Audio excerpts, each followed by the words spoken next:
एक गांव में माखनलाल नाम का एक व्यक्ति रहता था जो छोले भटूरे बेचा करता था।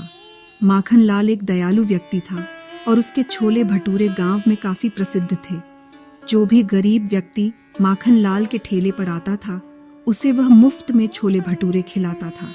माखनलाल की पत्नी पूनम को ये सब पसंद नहीं था, इसीलिए वह हर रोज की तरह माखनलाल से लड़ाई करती थी। हाजी, मैं आपको समझा समझा कर तंग आ चुकी हूँ, लेकिन आप हैं कि मेरी एक नहीं सुनते। आधे से ज्यादा छोले भटूरे तो आप मुफ्त में दे देते हो। अगर ऐसा ही हाल रहा तो हमें रास्ते पर भिख मांगने की नौबत आ जाएगी। मैंने तुमसे कितनी बार कहा है पूनम कि रोज रोज मुझसे एक ही बात पर झगड़ा मत किया करो। कुछ देर के बाद माखनलाल का दोस्त मजनू और उसकी पत्नी लैला माखनलाल के घर पर आते हैं। अरे माखनलाल, कैसे हो? सुना है तुमने अभी तक देवीलाल का कर्ज नहीं चुकाया है। अगर तुमने उसका कर्ज जल्द ही नहीं चुकाया तो वह तुम्हारा ठेला जब्त कर लेगा और मारेगा अलग से। भाई साहब, अब आप ही कुछ समझाइए इन्हें। मैं तो समझा समझा कर तंग आ चुकी हूँ। अरे भाभी, मैं इस गड्ढे को कई बार समझा चुका हूँ, मगर ये कुछ समझने के लिए तैयार ही नहीं है। पता नहीं इसे कहाँ से लोगों की मदद करने का भूत सवार हो गया है।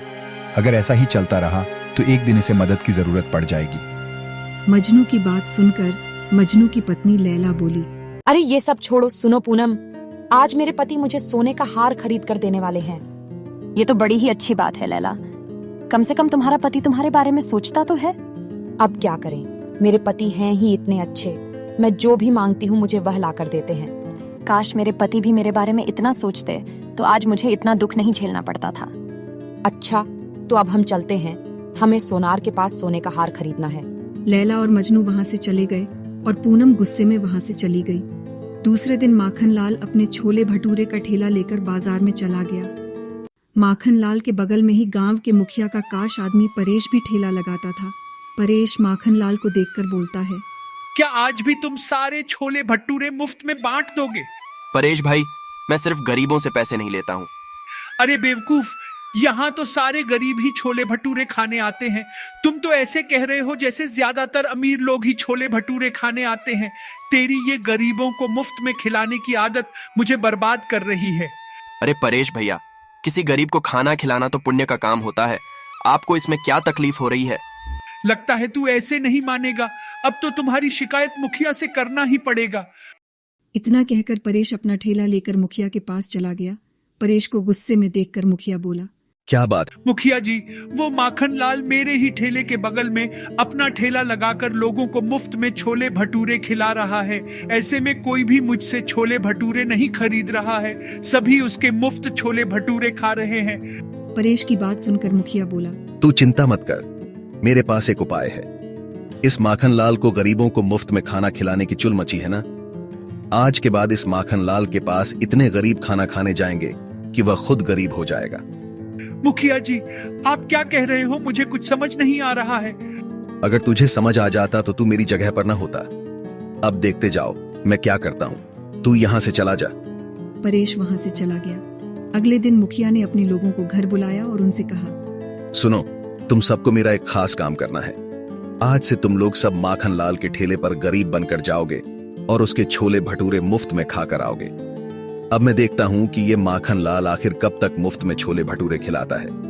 अगले दिन मुखिया के सारे लोग गरीब बनकर माखनलाल के ठेले पर जाते हैं और उस दिन उन्होंने किसी और ग्राहक को खाने का मौका नहीं दिया। उस दिन के बाद से वे सभी रोज माखनलाल के ठेले पर आते हैं और मुफ्त में छोले भटूरे खाकर चले जाते हैं। कुछ दिन बाद माखनलाल कर्ज में डूब गया और कर्जदार उसे परेशान करने लगे।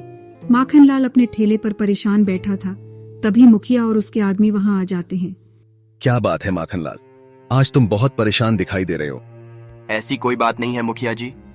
तुम्हारे चेहरे पर पहले जो चमक थी, आज वह चमक दिखाई नहीं दे रही है। चमक कैसे दिखाई देगी मुखिया जी? माखनलाल को गरीबों की मदद करने की आदत थी, अब तो इसे ही मदद की जरूरत है। ऐसा कुछ नहीं है परेश भैया। अगर ऐसा कुछ नहीं है तो तुम्हारे मुंह का रंग क्यों उड़ा हुआ है? माखनलाल, मुझे तुम्हारी एक बात समझ में नहीं आती। तुम सिर्फ गरीबों को ही क्यों मुफ्त में खिलाते हो? किसी भूखे को खिलाना तो बड़ा पुण्य का काम होता है मुखिया जी। और किसी का कर्ज न चुकाना भी तो पाप का काम होता है माखनलाल। देवीलाल मेरे पास तुम्हारी शिकायत लेकर आया था और बोल रहा था कि काफी दिनों से तुमने उसके पैसे नहीं दिए हैं। मैं उनके पैसे जल्द लौटा दूंगा मुखिया जी। अगर 1 हफ्ते के अंदर तुमने उनके पैसे नहीं चुकाया ना तो मैं गांव में पंचायत बिठाकर तुम्हारे सारे जमींदारी नीलामी करा दूंगा। इतना कहकर मुखिया वहां से चला गया। शाम होते ही माखनलाल अपने घर चला गया। आ गए गरीबों के मसीहा। आज गांव के मुखिया आया था।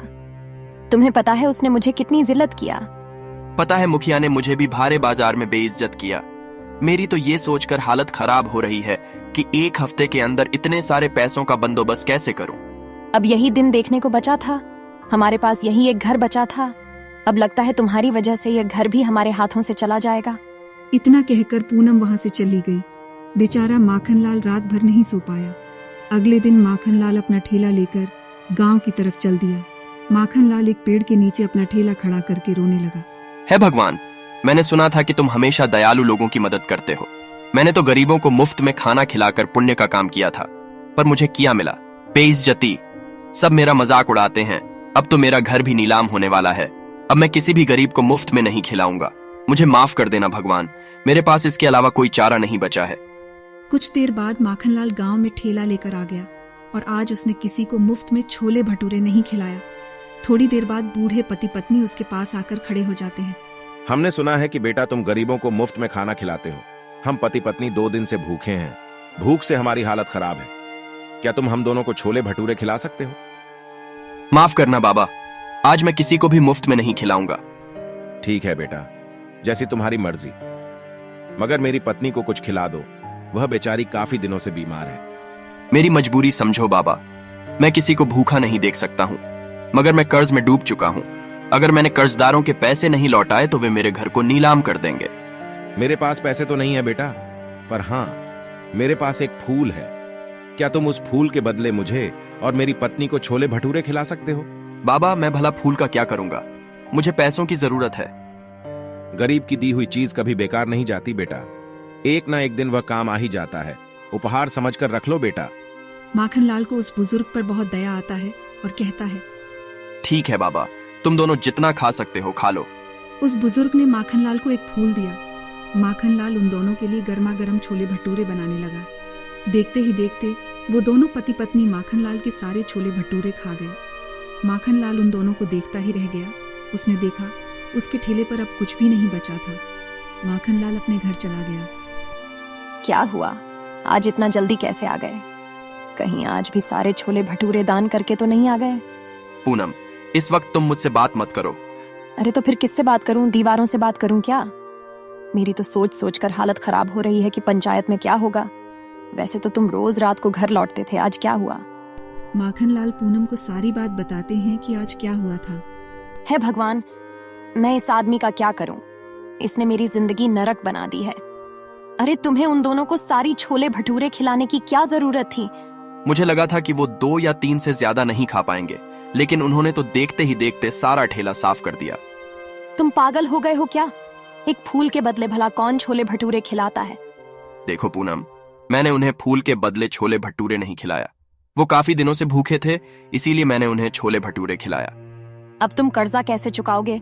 लगता है अब हमें भीख मांगनी पड़ेगी। जो भी होगा देखा जाएगा। मुझे भगवान के ऊपर पूरा भरोसा है। माखनलाल वहां से चला गया और 1 हफ्ते बाद माखनलाल पंचायत में खड़ा था।